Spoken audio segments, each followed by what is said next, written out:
Bienvenue sur ce résumé de Hypersensible, mieux se comprendre pour mieux s'accepter de Dr Hélène Aron. Découvrons ensemble ce joyau. Point clé 1. Apprécier les caractéristiques uniques des PHS. Les personnes hautement sensibles, PHS, sont des personnes qui confondent souvent leurs caractéristiques uniques avec la folie. Les PHS sont des personnes qui prêtent une attention particulière, consciemment ou inconsciemment, à leur environnement et à leur situation. De nombreuses PHS pensent qu'elles sont très bizarres et qu'elles agissent comme des fous, car la société les a étiquetées ainsi. Les PHS absorbent beaucoup de choses. Elles sont affectées par des choses qui semblent raisonnables à d'autres, comme le son, la lumière, le bruit, etc. Ces traits de sensibilité rendent les PHS conscientes du comportement des autres, ce qui peut les rendre incapables de tolérer les autres. Il y a 2 faits à retenir pour définir les PHS. Fait 1. Toute personne, qu'elle soit hautement sensible ou non, se sent mieux quand elle ne s'ennuie pas et n'est pas trop excitée. Le meilleur état d'esprit pour accomplir une tâche est celui où l'on ne s'ennuie pas et où l'on n'est pas trop excité. Vous devez être équilibré sur le plan émotionnel pour obtenir les meilleurs résultats. Fait 2. Le niveau de stimulation du système nerveux varie considérablement d'un individu à l'autre dans des scénarios identiques. Les réactions ne sont pas sacro-saintes face à un problème particulier. Les gens réagissent différemment aux mêmes conditions et à la même stimulation. Comme les PHS accordent plus d'attention aux détails, elles ont tendance à en savoir plus que la moyenne des personnes sensibles. Leur souci du détail est un avantage pour leur connaissance, mais cela signifie aussi qu'elles s'irritent rapidement et sont plus enclines à la frustration. Les PHS réagissent aux fausses alertes car leur sensibilité est toujours en alerte. Elles sont facilement stimulées, ce qui les rend peu sûres d'elles en société. La stimulation est ce qui attire votre attention et vous pousse à réagir. Vous ne pouvez pas contrôler votre stimulation car elle peut provenir de n'importe où. Si vous êtes affecté par la musique forte et que votre voisin aime la musique forte, vous ne pouvez pas faire grand-chose pour contrôler le volume de sa musique sans porter atteinte à sa vie privée. La stimulation provoque l'excitation, mais beaucoup de gens confondent l'excitation avec la peur. L'excitation peut se manifester sous n'importe quelle forme de sentiment autre que la peur. Vous devez remarquer votre excitation afin de ne pas la qualifier à tort de peur. La stimulation varie en intensité, ce qui signifie que le rendement peut aller de petit à grand en fonction de la réaction. Accompagnez-nous dans une aventure de découverte de soi en parcourant ce résumé. Point clé 2. Comment la sensibilité humaine se manifeste chez différents individus. La sensibilité élevée peut être héréditaire ou développée, comme le montrent de nombreuses études. En tant que PHS, vous devez accepter vos traits comme positifs, une partie de votre identité dont vous n'avez pas à avoir honte. Voici quelques traits de caractère que possèdent les PHS. Excellente capacité à identifier les erreurs et à prévenir leur apparition. Très consciencieuse, possède une capacité de concentration intense. Particulièrement douée pour les tâches à accomplir, capable d'apprendre inconsciemment. Charles, l'un des patients hautement sensibles d'Hélène, a révélé qu'il avait appris à accepter ses traits de caractère et à vivre confortablement avec. Selon lui, il est vital de s'exposer constamment au monde. N'ayez pas peur de votre sensibilité. 2 faux jumeaux, Rob et Rebecca, ont été observés dès leur naissance par Hélène. Elle a découvert que Rob était très sensible alors que Rebecca ne l'était pas. La sensibilité de Rob fait qu'il a du mal à dormir depuis qu'il est bébé. Il se réveillait à intervalles réguliers et avait du mal à se rendormir. Cela le rendait également curieux de beaucoup de choses, remarquant les changements, aussi minimes soient-ils. L'examen médical des PHS a montré qu'ils ont des mécanismes corporels légèrement différents de ceux des personnes qui ne sont pas hautement sensibles. Les personnes diffèrent considérablement quant à l'intensité de l'excitation de leur système nerveux dans une même situation, sous l'effet d'une même stimulation. Les PHS possèdent l'intuition de la pause qui les pousse à réfléchir d'abord à une situation pour déterminer le niveau d'excitation qui y est associé. Ce type d'hésitation est l'une des raisons pour lesquelles ils ne peuvent pas rester longtemps dans une réunion qui ne correspond pas à leur sensibilité. Contrairement aux personnes qui ne sont pas hautement sensibles, dont l'alerte à court terme se déclenche dès l'examen d'une situation, les PHS passent plus de temps à évaluer un scénario avant de prendre des décisions. Point clé 3. L'amour de soi pour une meilleure vie en tant que PHS. Apprécier son corps très sensible peut être difficile, mais vous pouvez trouver un moyen de le contourner avec quelques guides et modèles sans trop de stress. Traiter votre corps comme un nourrisson est l'une des méthodes les plus efficaces pour apprécier vos caractéristiques uniques. Comme les bébés, vous, en tant que PHS, êtes très irrité quand vous êtes trop excité. Vous avez du mal à expliquer vos sentiments par des mots et vous les exprimez par le dégoût et l'insécurité. Les nourrissons ont tendance à être très attachés à la personne qui s'occupe d'eux, suffisamment attentifs pour savoir si elle les aime ou non. Ce sens de l'attachement est propre aux PHS, ce qui les empêche de commettre des erreurs dangereuses. Il y a deux façons générales pour les PHS de ne pas prendre soin de leur corps correctement. Il s'agit des suivantes. Trop dehors, quand les PHS surestiment leur capacité à prendre des risques et leur volonté d'explorer, s'exposant ainsi à une surstimulation. Trop dedans. D'un autre côté, certaines PHS deviennent trop protectrices de leurs traits de caractère, se renfermant trop sur elles-mêmes. Vous devez trouver un équilibre entre les deux pour pouvoir contrôler vos traits de sensibilité. Il existe plusieurs façons d'équilibrer votre stimulation et de gérer mentalement votre hyperexcitation. Recadrer la situation. Être le témoin de votre surexcitation, aimer la situation. Réciter une prière ou une phrase spécifique. Aimer son surmenage. Il existe également des moyens physiques pour équilibrer votre stimulation et contrôler l'hyperexcitation. Voici quelques-uns de ces moyens. Sortez de la situation. Faites des pauses fréquentes. Faites une promenade. Régulez votre respiration. Modifiez votre position pour vous sentir plus détendu. Peu importe que votre enfance ait été stable ou instable, une fois que vous êtes devenu adulte, c'est avant tout à vous qu'il incombe de continuer à grandir. Les êtres humains sont généralement imparfaits et c'est ce qui détermine la société. Parfois, même les parents bien intentionnés commettent des erreurs. C'est pourquoi vous devez vous éduquer vous-même en grandissant. Point clé 4. La découverte de soi vous aidera à exploiter votre sensibilité. Vous devez vous apprécier et vous féliciter à tout moment. Évitez de vous comparer aux autres et ne cachez pas vos capacités. Le fait d'être unique n'est pas quelque chose dont vous devez avoir peur ou honte. C'est quelque chose que vous devez chérir pour pouvoir vivre avec. Vous avez probablement été étiqueté comme timide ou souffrez de phobie. Vous pensez que votre manque de communication est dû au fait que vous êtes naturellement timide. La timidité est un état d'esprit qui découle de la sensibilité. C'est un sentiment qui résulte souvent d'échecs répétés. 3 problèmes se posent quand l'on tente de reconnaître sa propre timidité. Ces problèmes sont les suivants. Croire que l'on est timide est inexact. Se dire timide est négatif. Il s'agit d'une autoréalisation. Demandez de l'aide à des personnes bien formées qui ont de l'expérience avec des personnes hautement sensibles comme vous et assurez-vous de trouver un moyen de rester calme dans la plupart des situations. La timidité réduit la confiance en soi, ce qui n'est pas bon pour les PHS. Vous devez donc éviter de vous sentir mal à l'aise en société en prenant des mesures pour vous sentir à l'aise avec vous-même et avec les gens. Rappelez-vous que l'hyperexcitation n'est pas nécessairement synonyme de peur. Trouvez d'autres PHS à qui parler en tête-à-tête. Utilisez vos compétences en matière de réduction de l'excitation. Développez un bon personnage et utilisez-le consciemment. Expliquez vos traits de caractère aux autres. Quelle que soit l'époque, la souffrance finit par toucher chaque vie. La façon dont nous vivons avec et dont nous aidons les autres à le faire est l'une des grandes opportunités créatives et éthiques pour les PHS. Dr Hélène Aron. Votre confiance en vous vous aide à comprendre votre sensibilité comme un trait de caractère et non comme un élément négatif. Point clé 5. Embrassez vos traits de caractère, pas d'étiquette négative.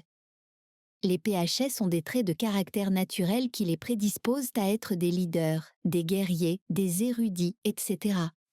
Vous vous demandez peut-être quel travail ou emploi une PHS peut exercer, car elle ne semble pas se fondre dans la masse. La première chose à noter est que les PHS appartiennent à la classe des conseillers royaux. On a surtout besoin d'eux au sommet de la structure organisationnelle, pour utiliser leurs traits de sensibilité et d'intuition afin de prendre des décisions et d'éviter de nombreuses erreurs. Les PHS ont beaucoup de mal à trouver un emploi, car elles ne se contentent pas de n'importe quel emploi, mais d'un emploi qui ne les excite pas trop et qui, en même temps, est bien rémunéré. Pour avoir une carrière épanouissante, vous devez en trouver une qui réponde à vos besoins et qui ne vous surstimule pas. Quand vous entendez trop de pensées contradictoires dans votre tête concernant la trajectoire de votre carrière, faites une liste et réduisez les idées à 2 ou 3.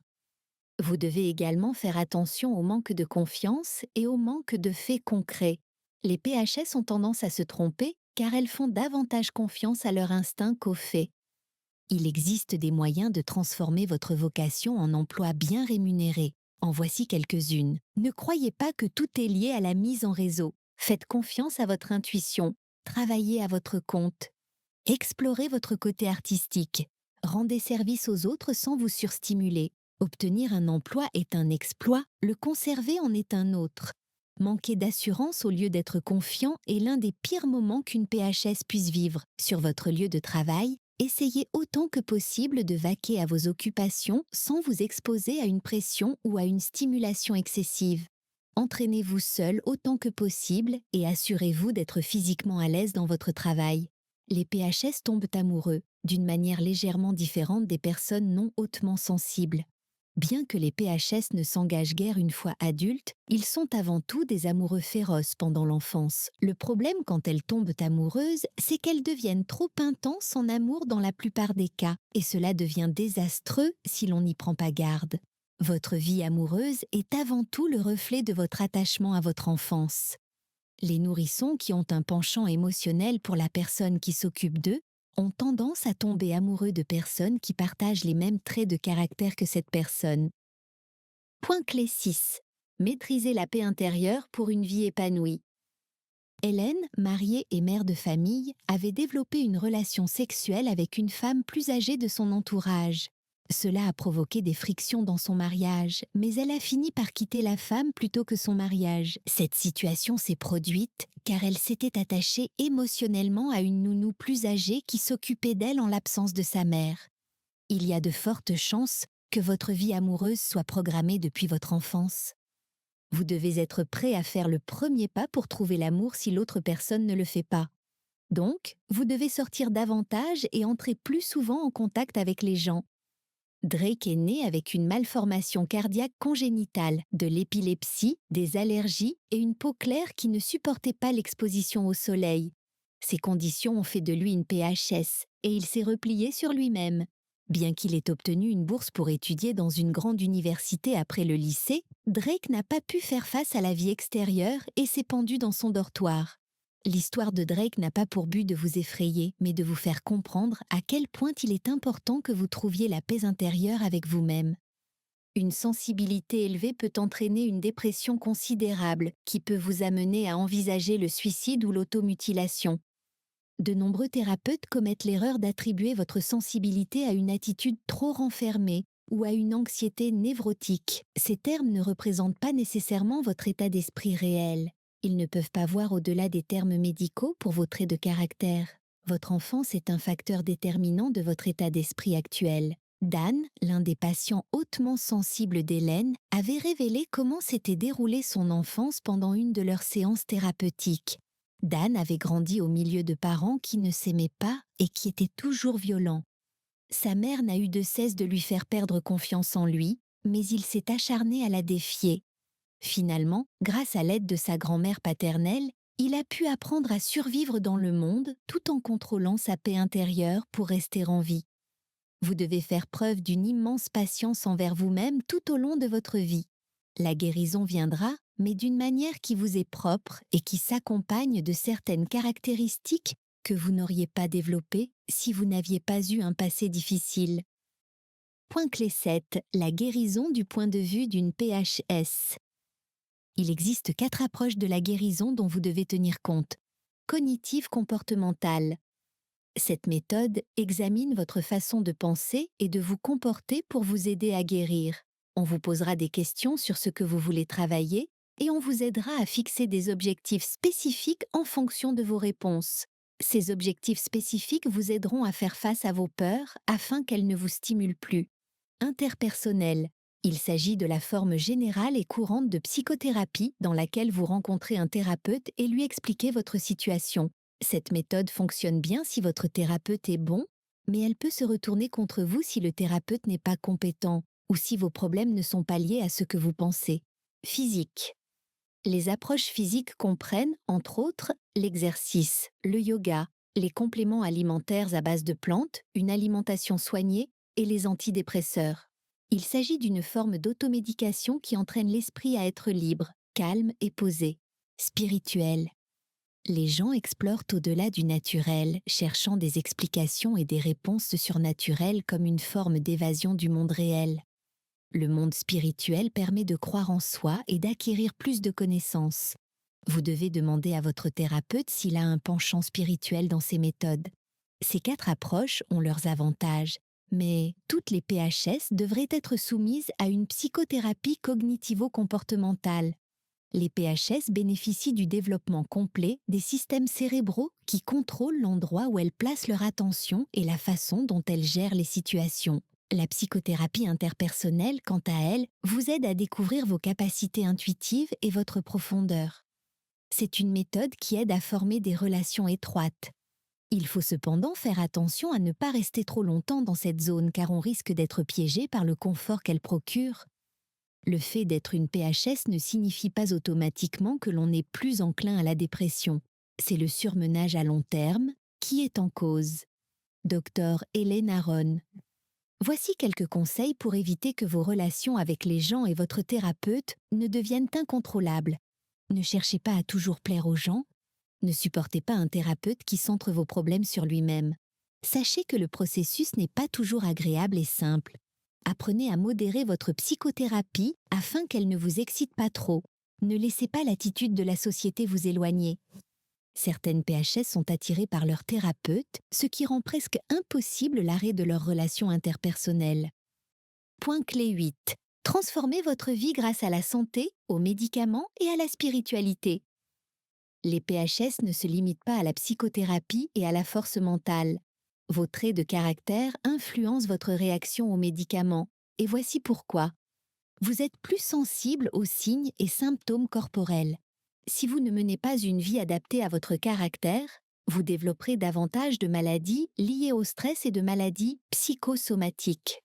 Vous êtes plus sensible aux médicaments, vous êtes plus sensible à la douleur. Les environnements médicaux vous excitent généralement. Étant donné que tous les professionnels ne sont pas des PHS, votre relation avec eux est souvent plus problématique.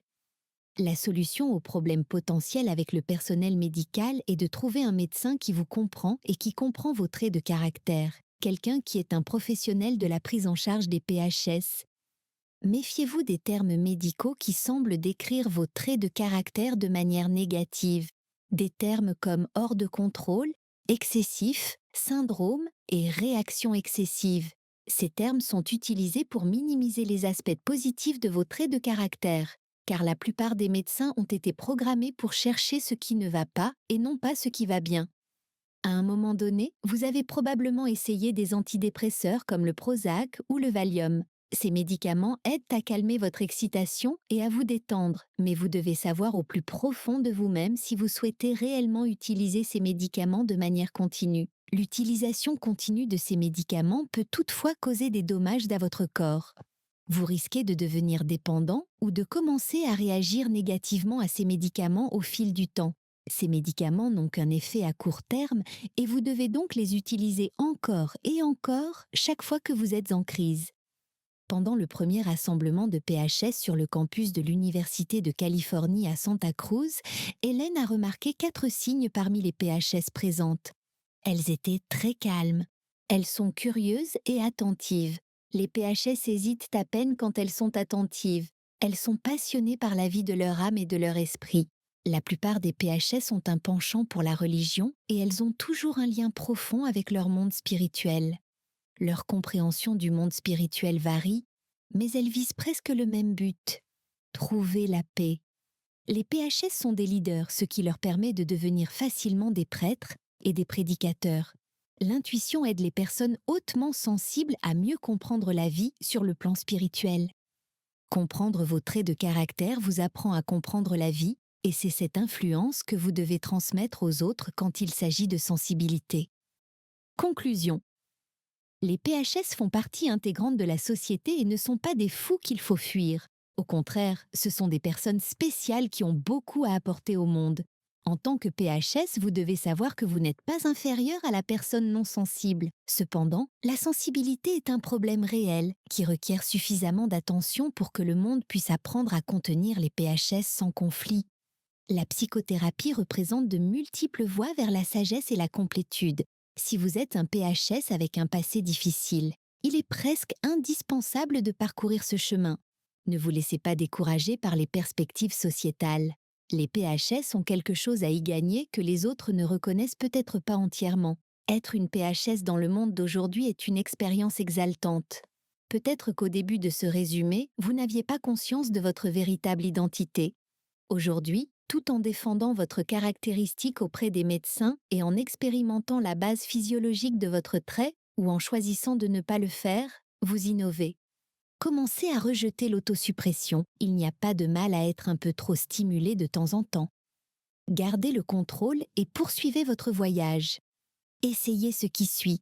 Acceptez vos traits de caractère, dressez-en la liste, consultez un thérapeute si nécessaire et suivez les schémas décrits ci-dessus pour mieux contrôler votre vie. C'est tout pour l'instant. D'autres résumés passionnants sont à portée de clic.